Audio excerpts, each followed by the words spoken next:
Dans moins de 10 jours, France 3 diffusera son nouveau téléfilm, intitulé Le Doc et la Veto.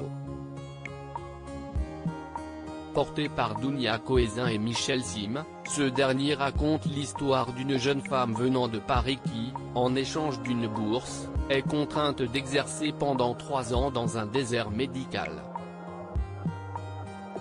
Si son arrivée est très attendue par les habitants de Valéran-de-Lez-Chantelle, rien ne sera prêt à son arrivée et cette dernière sera contrainte de partager son espace de travail avec le vétérinaire du village. Si les personnes des deux stars ne s'entendront pas, ils devront finalement s'unir afin d'aider un agriculteur dont les brebis meurent d'un mal mystérieux. Dans un entretien accordé à Téléstar, Dounia Cohézin a accepté de revenir sur le tournage du téléfilm et s'est laissé aller à quelques confidences sur son partenaire de jeu. Évoquant sa relation avec Michel Sim, elle a ainsi déclaré « Si est quelqu'un d'une grande humilité, conscient qu'acteur n'est pas son métier. Il consulte beaucoup l'équipe technique pour s'améliorer. Il me demandait aussi mon avis sur son jeu à la fin d'une prise. C'était hyper mignon. » De son côté, le célèbre médecin a également aidé la comédienne révélée dans Plus belle la vie. On a beaucoup échangé sur le métier de médecin.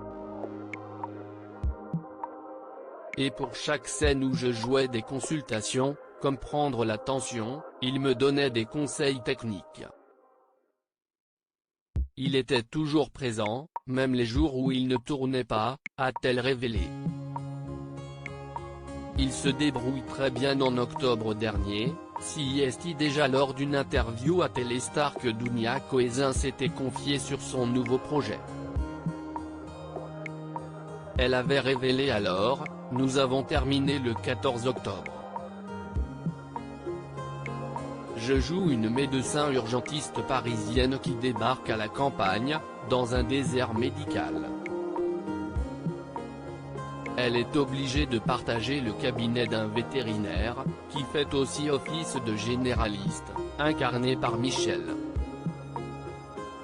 Mais ils vont finir par bien s'entendre.